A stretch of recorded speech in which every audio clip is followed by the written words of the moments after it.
The street was too crowded to hide in. Neon signs bled color across the wet pavement, pink, gold, electric blue, the kind of light that made everything look beautiful and nothing feel safe. Music pulsed from every doorway. People laughed and moved in clusters. Aisha moved faster than all of them. Her coat was still buttoned from work. Her braids were pulled back. She hadn't even stopped to take off her lanyard before leaving the office. She hadn't had time. She'd noticed the first man outside the convenience store. He wasn't looking at the street. He was looking at her. She told herself it was nothing. Seoul was a city of 8 million people. Men looked at women. That wasn't unusual. Then she noticed the second man. Same posture. Same stillness. Standing 30 feet to her left near the entrance of a pojamika, his eyes tracking her movement with the kind of patience that didn't belong on a Friday night. Aisha kept walking. Don't run. Running makes you a target. Running means you know. She crossed the street. Merged into a cluster of university students. Glanced back over her shoulder. The first man had moved. He was speaking into something, a radio, maybe, or an earpiece, his lips barely moving, his eyes still fixed on her. Her stomach dropped. They're communicating, asterisk. She was being tracked. She didn't know why. She didn't know by whom. But the way they moved, deliberate, coordinated, unhurried, told her they weren't afraid of losing her. They expected to catch her. A third man stepped out of a doorway ahead. Aisha stopped walking. Her heart was slamming against her ribs now. Her breath came fast and shallow. She scanned the crowd the way you scan for a fire exit, desperate, methodical, measuring every second. Someone. Anyone. A couple. A group. A security guard. Asterisk. That's when she saw him. He was standing outside a club she couldn't afford to enter. Black suit, no tie, the top button of his shirt open in a way that looked deliberate. A long dark coat hung from his shoulders like it had been made for him specifically, like it understood his posture. He wasn't talking to anyone. He wasn't looking at his phone. He was simply standing there, one hand in his pocket, watching the street with eyes that didn't need to move to see everything. He was tall. He had the kind of stillness that didn't come from being relaxed. It came from being certain. Two men flanked him several feet back, suits, hands clasped in front of them, their entire existence pointed at him like satellites to a signal. Whatever he wasn't alone. Whoever he was, people knew it. The men behind Aisha were getting closer. She could feel it without looking. She didn't let herself think. She walked directly at him, crossed the last 3 feet faster than she intended, and closed her hand around his. His fingers were warm. Steady. They didn't flinch. Aisha turned her face up toward his and made herself meet his eyes. They were dark. Unreadable. Not cold exactly, more like controlled. Like warmth was something he kept locked away somewhere private and only he had the key. His jaw was sharp. His expression gave nothing. He was looking at her the way someone looks at something they haven't decided what to do with yet. Pretend I'm your girlfriend. Her voice came out lower than she expected. Almost steady. Please. Right now. I'm begging you. The man said nothing. He didn't pull his hand away. He didn't look confused either, and that was what struck her later, when she had time to think. He didn't look surprised. He looked at her for exactly 3 seconds, the way a person looks when they're deciding something important. Then his gaze shifted, slow, deliberate, over her shoulder. She felt the change move through him. The stillness became something else. Sharper. The air around him seemed to drop 2 degrees. Behind her, she heard footsteps stop. A silence opened up in the crowd, or maybe just in her head. His voice was quiet. Low. The Korean words weren't spoken at her, they were aimed at someone behind her, and even though Aisha didn't understand them, their meaning was clear. She felt it in the way the footsteps didn't start again. "Where do you think you're going?" His thumb moved against the back of her hand. One slow stroke. Like punctuation. Then he turned to look down at her, and for the first time since the whole night fell apart, something in Aisha's chest loosened. Not because she felt safe. She wasn't safe, she had no idea who this man was or what he'd want in return for this. But the men behind her had stopped moving. And this stranger, this controlled, unreadable, terrifyingly calm stranger, had not let go of her hand. "Stay close," he said. In English. Quiet enough that only she could hear it. Aisha nodded. She would find out later that the men following her had not stopped because a stranger chose to help her. They stopped because of who he was. His name was Hyun-Woo. And the men who had been following Aisha, the ones with earpieces and coordinated movements and cold, patient eyes, they worked for him. She had run from his organization. And grabbed his hand to escape him. She didn't know yet. He did. And still, he said, "Stay close." What happens when the man you run to is the very man you were running from? And what does it mean when he protects you anyway? Bell subscribe to see how this unfolds, and comment where you're watching from. I would love to say hello to you, just to know how far our story is going. Yellow heart. Aisha had been in Seoul for 14 months, and she still got lost sometimes. Not the embarrassing kind of lost. Not standing in the middle of a subway station rotating a paper map while locals stepped around her. She had memorized the lines by month 2, learned to read enough Hangul to navigate a menu, and stopped apologizing every time a conversation switched languages faster than she could follow. She wasn't lost like that anymore. She got lost the other way. The quiet way. She would be riding line 2 home after a long day, watching her reflection in the dark tunnel glass, and something would shift. Some small, sideways feeling, and she would think, no one in this car knows my name, not in a lonely way. More like a fact she kept forgetting and remembering. She had built a life in this city the way you build something in a rented space, careful, functional, always slightly temporary. Her apartment was in Mapogu. Small, clean, with one window that faced a convenience store sign that glowed green all night. She had learned to sleep with the curtains open because the light felt like company. She worked at an international consulting firm near Uedo, the kind of office where everyone was too busy to be unkind and too professional to be warm. Her Korean colleagues respected her work and kept their distance. Her expat colleagues invited her to brunches she attended twice before stopping. She sent money home to Lagos every second Friday. She ran 4 mornings a week along the Han River, always with headphones in, always alone. It was a good life. She had built it carefully. She was proud of it in the quiet way you're proud of something no one else can fully see. The night everything came apart was a Friday. She had stayed late to finish a client report, the kind of work that absorbs you completely and then releases you all at once, leaving you blinking at the clock like you've surfaced from water. It was past 9 when she finally shut her laptop, pulled on her coat, and stepped into the elevator. The building emptied fast on Fridays. By the time she reached the lobby, the security desk was down to one guard who nodded at her without looking up.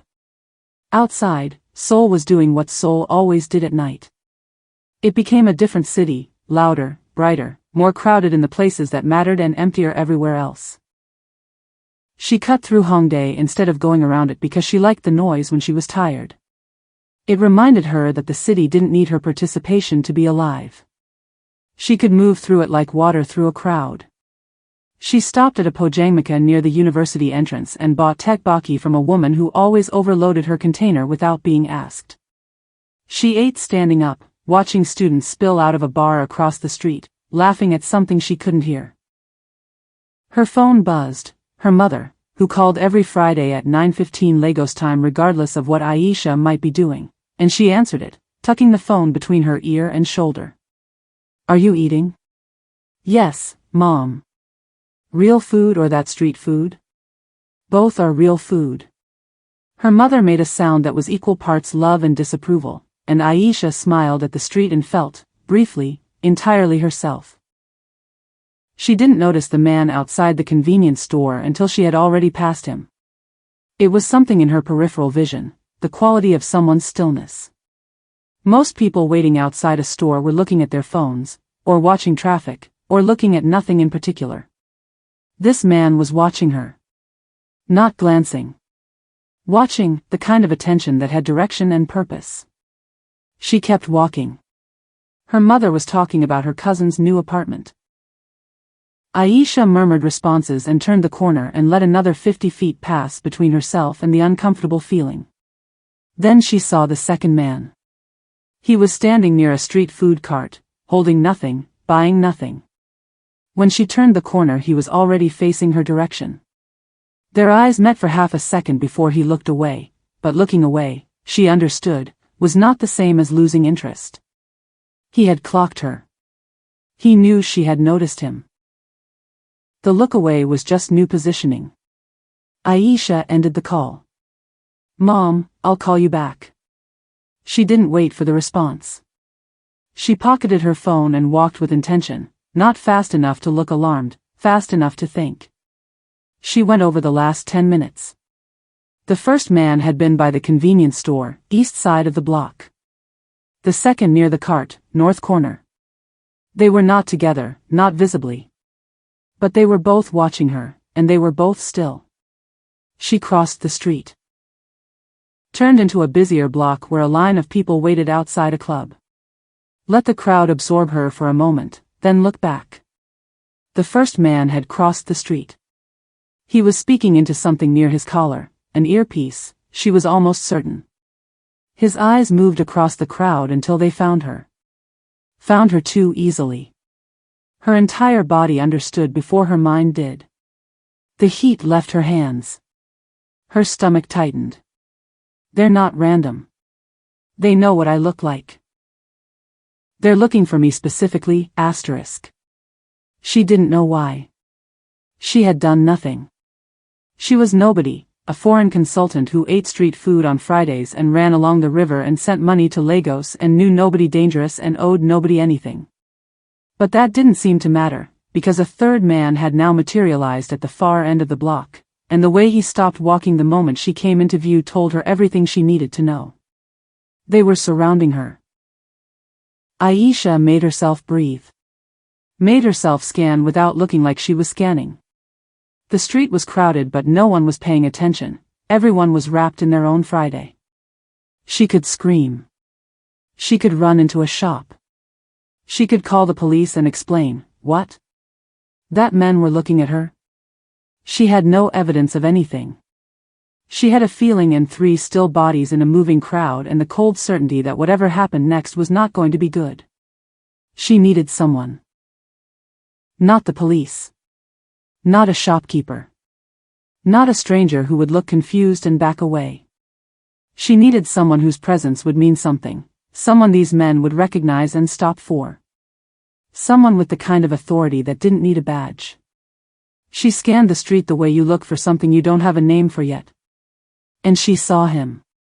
He was standing outside a club on the far side of the block. She noticed the coat first. Dark, well-cut, the kind of coat that understood how to hang on a person.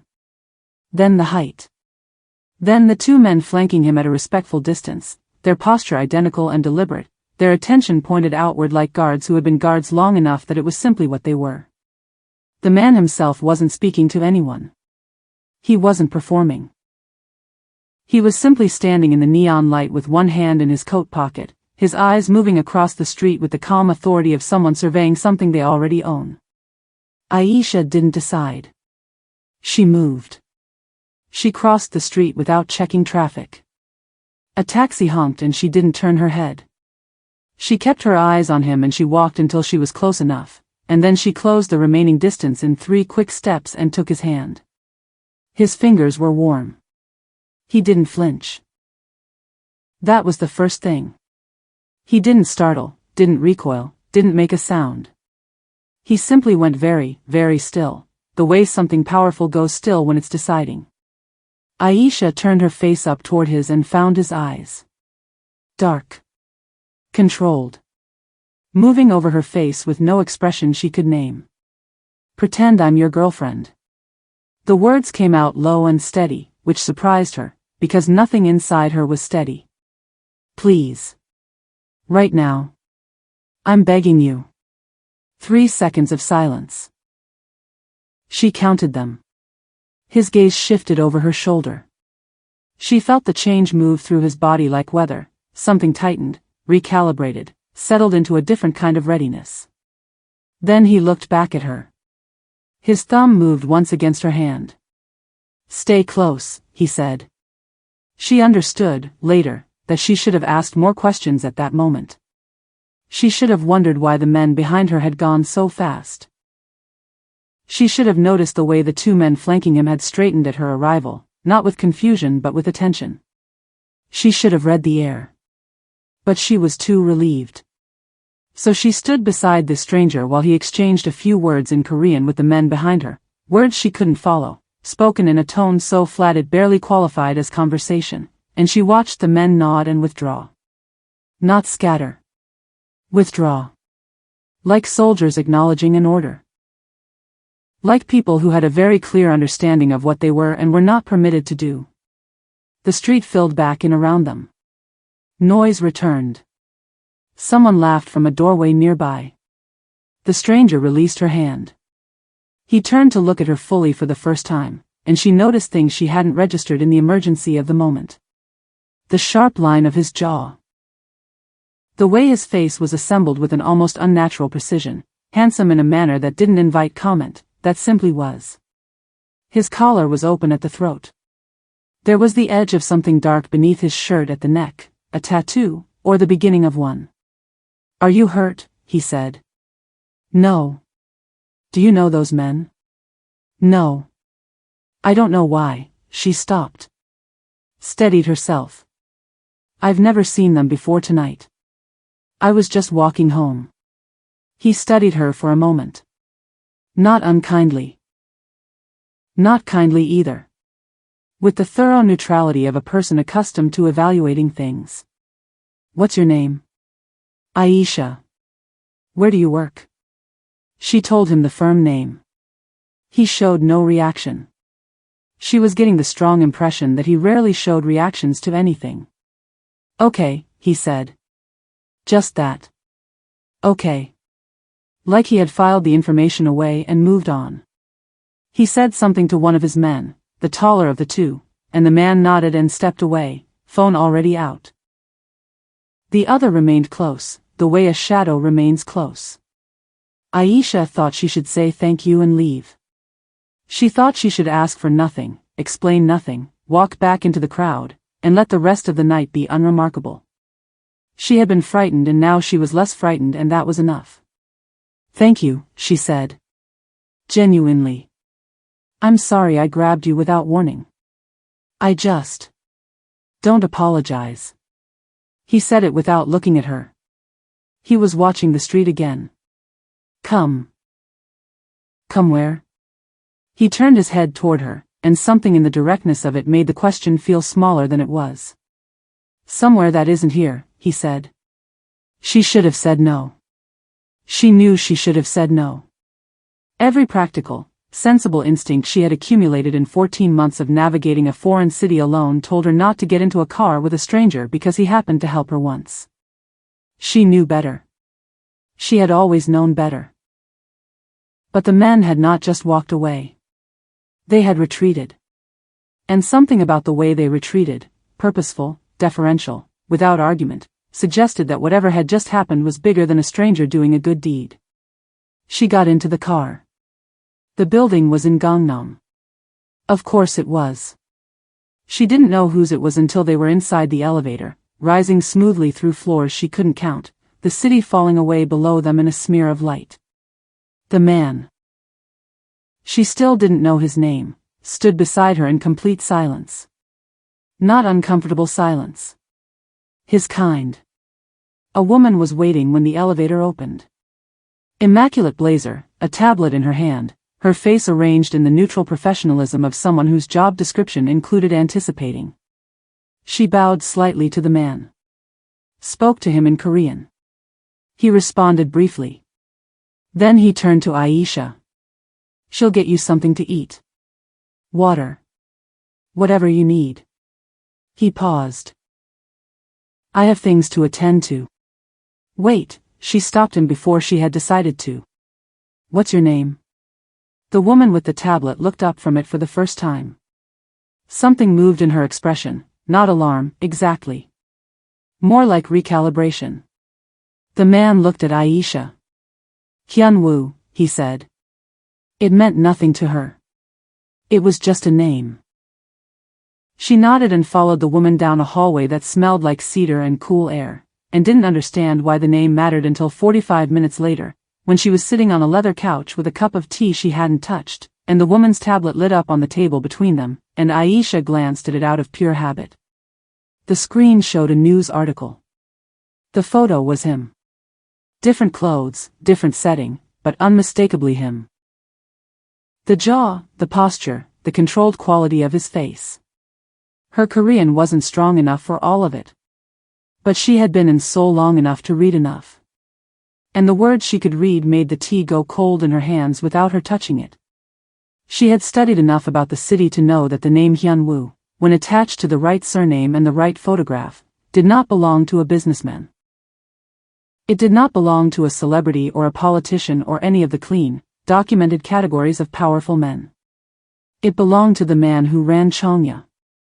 And Chongya was not a company. Aisha set the cup down very carefully. Her hands were steady. She was proud of that. She was sitting in the private residence of the most feared organized crime boss in Seoul.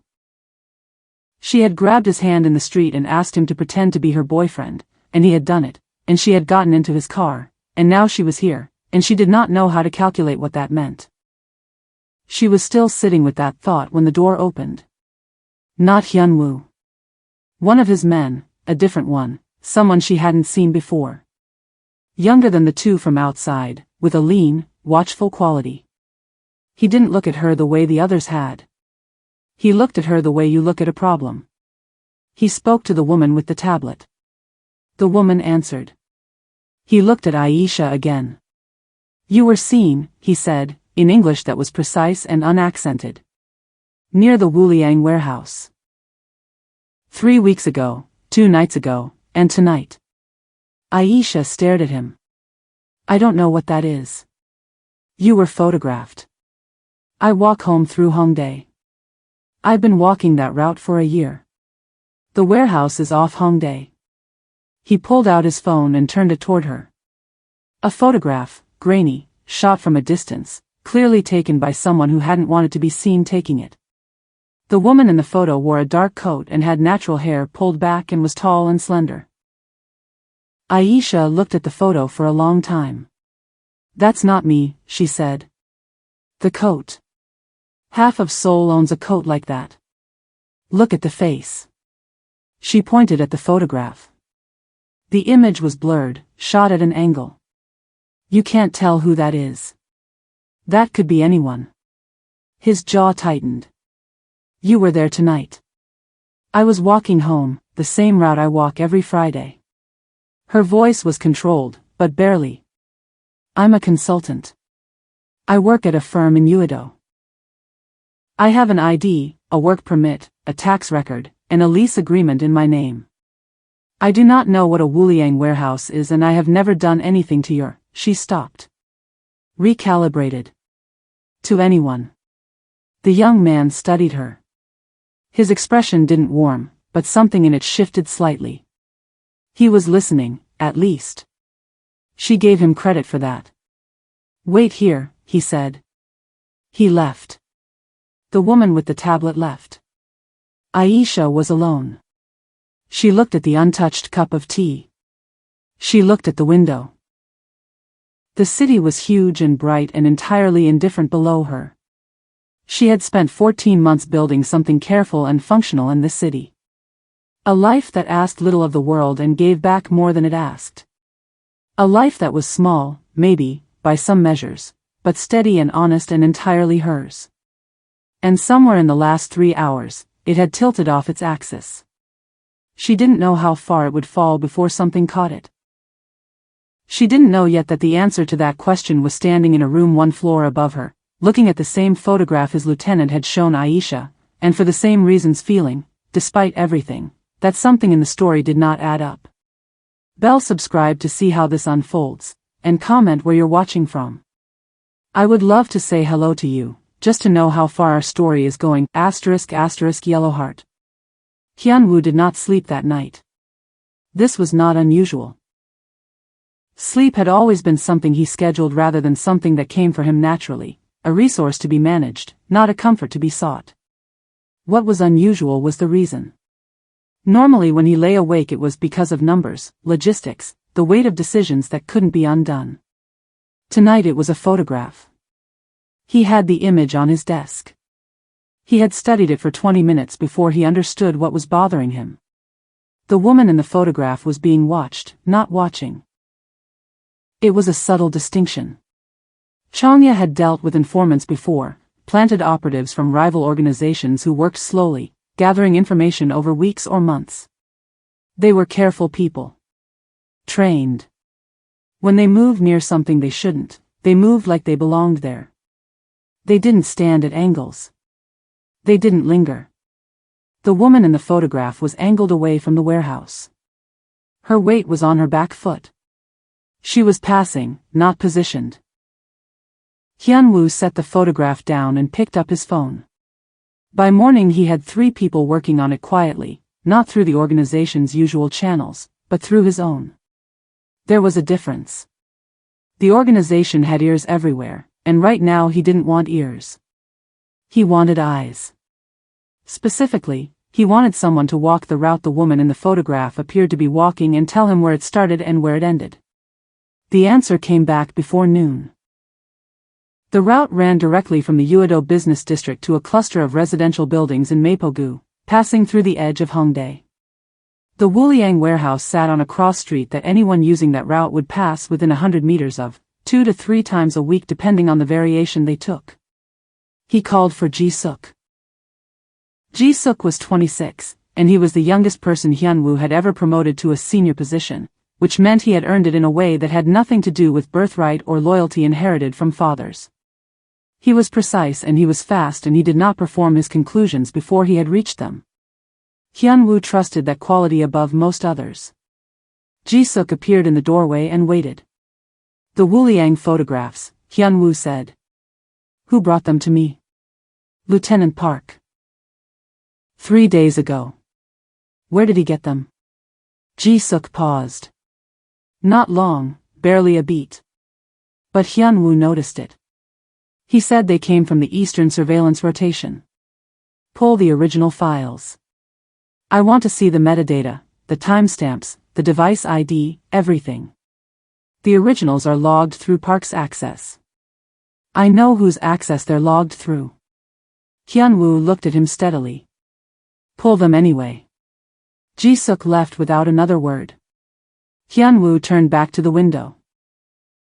The Han River was a long gray line in the distance. Below him, the city was doing its daytime thing, moving, building, spending, pretending. He thought about the woman downstairs.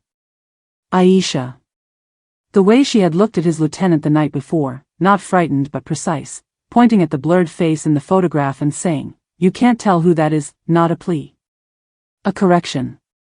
Like someone who was used to presenting evidence and expected it to be evaluated fairly. He thought about the way she had grabbed his hand. No hesitation. Just a decision. Under that kind of fear, most people froze or fled. She had assessed the situation in seconds and acted on the best available option. That was either training or character. He was becoming increasingly certain it was character. She was still there the next morning because no one had told her she could leave, and she wasn't foolish enough to test that assumption. They had given her a room. Clean, spare, with a window that faced an interior courtyard. Nothing like her apartment in Mapogu. Nothing like anywhere she had ever stayed.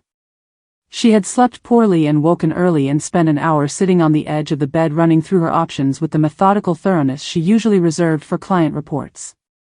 The options were not plentiful. Ji-suk brought her breakfast without being asked, which she appreciated, and stood in the doorway while she ate it, which she did not. He watched her the way he had the night before, like a problem he was in the process of solving. She watched him back. "The route I walk," she said. "Did someone trace it?" He said nothing. "The warehouse is on a cross street off my usual path. I've walked past it without knowing what it was, probably dozens of times." "Is that what this is?" Ji-suk leaned against the door frame. "You're very calm for someone in your position. Being frightened won't help me." She set down her chopsticks. "And I've already been frightened. Last night used up a significant amount of it." Something shifted in his expression. Not warmth. More like recalibration, the same movement she had noticed the night before, the small adjustment of someone revising an estimate. "The investigation is ongoing," he said. "What does that mean for me?" "It means wait." She waited. The metadata came back to Ji-suk at 2 in the afternoon, and he stood in the hallway outside Hyun-Woo's office for a full minute before going in. What the files showed was straightforward, once you knew to look. The photographs had been taken 11 days ago. The surveillance rotation they were attributed to hadn't operated that night. It had been suspended due to a scheduling conflict that Park himself had approved. The device ID on the original image files matched a camera registered to Park's personal allocation, not the rotation equipment. Park had taken the photographs himself. And the woman in them, whoever she was, had been chosen. Ji-suk laid the report on the desk and stood back and let Hyun-Woo read it. He watched his employer's face and saw nothing move in it, which was the thing that always reminded him why he was careful around this man. The stillness wasn't absent. It was concentration. Everything was happening, just not on the surface. Hyun-Woo set the report down. "Where is Park now?" "Scheduled meeting with the Incheon contacts this evening. He leaves at 5. Move the woman to the East Wing before then." Hyun-Woo paused. "Don't tell Park she's been moved." Ji-suk understood. He left quickly. Aisha was in the middle of her third circuit of the small courtyard. She had started walking it out of restlessness and found it helped her think. When Ji-suk appeared and told her they were changing her room, she looked at him. "Why?" "Precaution." "Against what?" He hesitated just long enough that she understood the hesitation was itself the answer. Something had changed. Something had been found. And someone inside this building, inside this organization, had become a variable that needed managing. She thought about what that meant. She had been framed. That was what Ji-suk's hesitation told her, even without words. She had been framed, and Hyun-Woo knew it, and now someone in his circle knew that he knew. "Okay," she said, and followed him. The East Wing was quieter. Her new room was smaller, without the courtyard window, but the lock on the inside was heavier. She noticed that. She noticed that Ji-suk checked it before he left. She sat on the bed and thought about Park. She had only seen him briefly. He had come in to look at her the first night, standing in the doorway of the sitting room with his hands loose at his sides and his expression carefully neutral. Medium height, well-dressed in the way that communicated effort. A cold smile that didn't involve his eyes. She had felt something specific about him in that moment. Not danger, she had felt danger all night, and this was different. This was the feeling of being assessed by someone who had already decided the assessment's outcome. She hadn't had the context to understand that feeling then. She had it now. Park came for her at 8. Not personally, he was too careful for that. He sensed someone she hadn't seen before. A man who appeared at her door with a key that shouldn't have worked on that lock and a set of instructions delivered in quiet, accented English. She was needed for additional questioning, in a lower floor room, now. Aisha looked at him. She looked at the key. She thought about Ji-suk checking the lock. She thought about the change of rooms. She thought about the particular care with which no one had told Park where she'd been moved, except someone had, because this man was here. "Who sent you?" she said. "Lieutenant Park." "Come." She didn't move. The man stepped into the room, and that was when she understood fully and completely that this was not questioning. There was nothing administrative about his posture. He had the flat efficiency of someone who had been told to solve a problem and had solved problems this way before. She had 7 seconds, maybe less. She grabbed the ceramic water cup from the bedside table and threw it, not at him, past him, hard at the mirror on the wall. The sound it made was enormous in the small room. He flinched and turned toward it, purely reflexive, and she moved. She didn't go for the door he'd come through. She went for the interior connecting door she had noticed when she first entered the room, unlocked. She had tested it quietly an hour ago, the way you quietly test everything when you are in someone else's space and cannot fully trust it. She went through it and into a dim service corridor, and she ran. She didn't know this building. She knew the east wing was elevated. She knew there were stairs because Ji-suk had used them. She knew that men like Hyun-Woo kept the important rooms near the center. She ran toward the center, and she was shouting before she had decided to shout.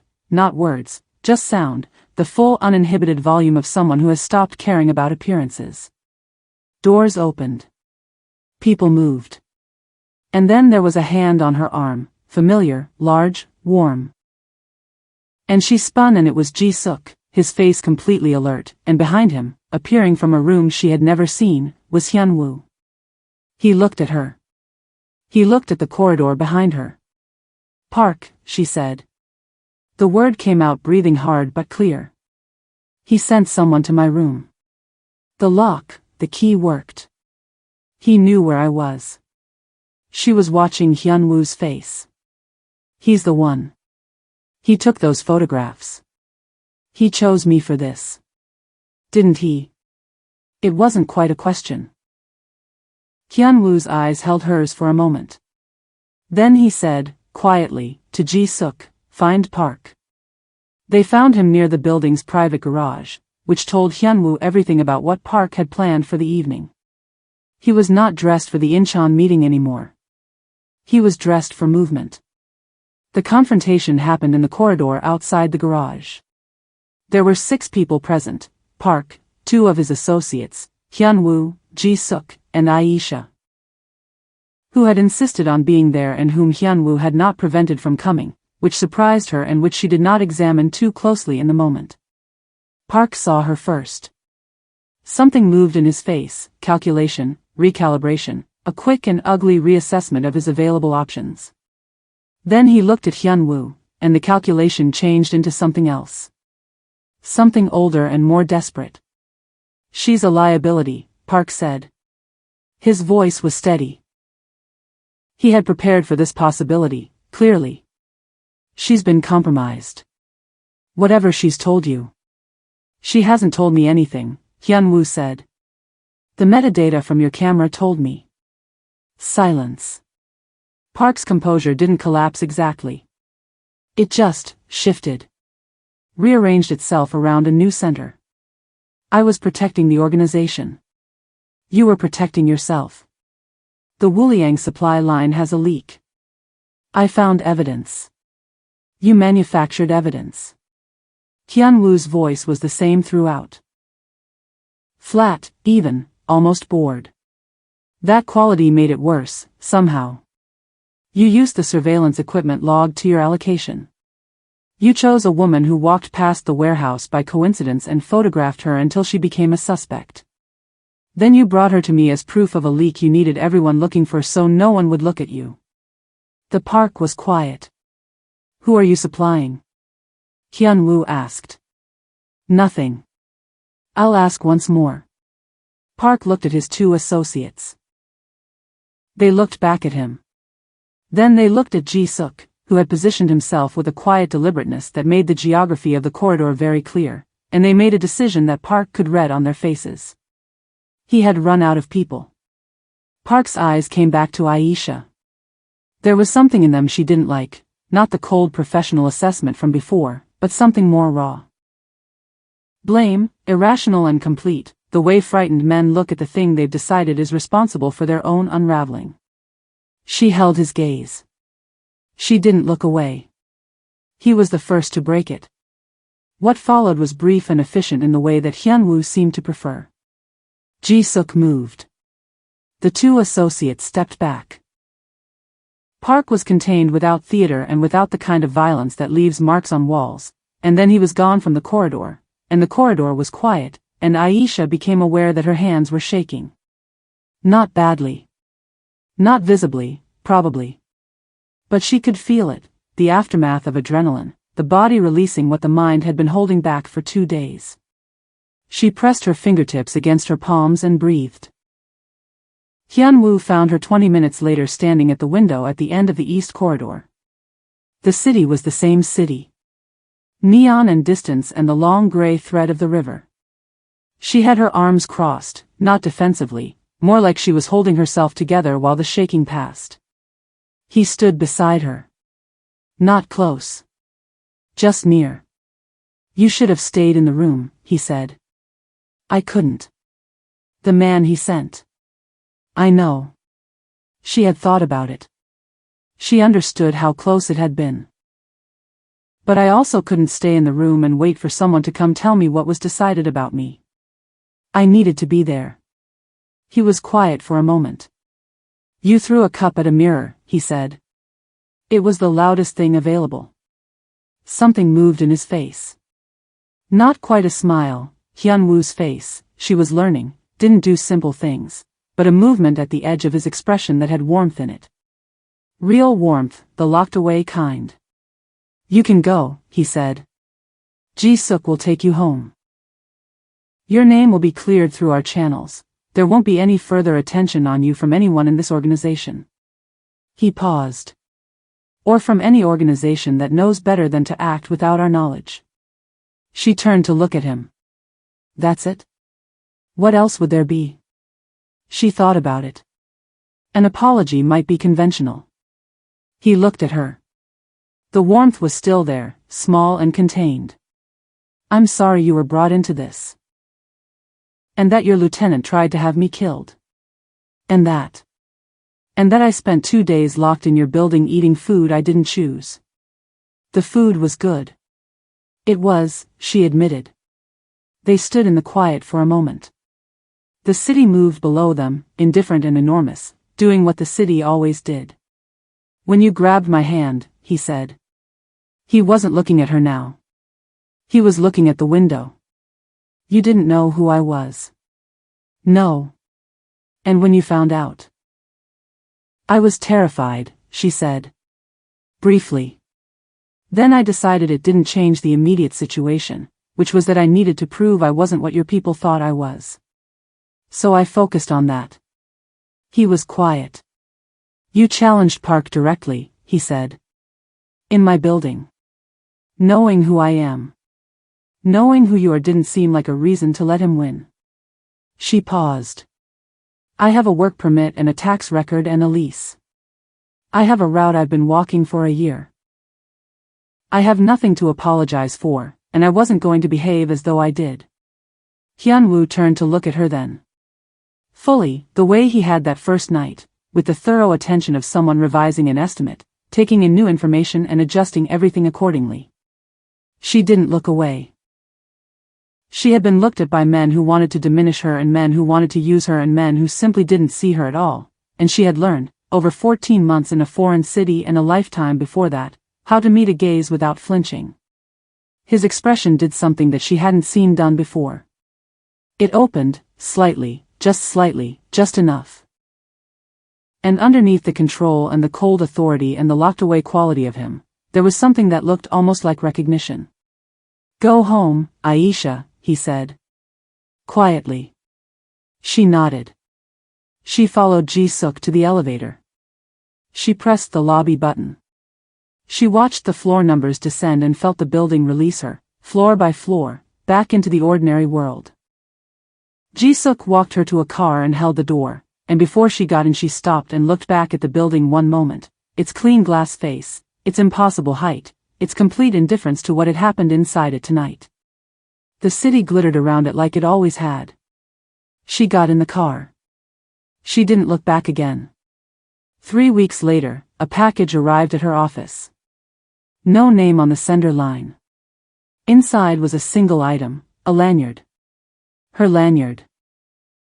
The one she had still been wearing the night everything fell apart, the one she must have lost somewhere in the panic of Hongdae. It had been cleaned and pressed and returned without explanation. Aisha held it for a moment. Then she put it on her desk and went back to work, and didn't try to explain what it meant, because some things don't need explaining.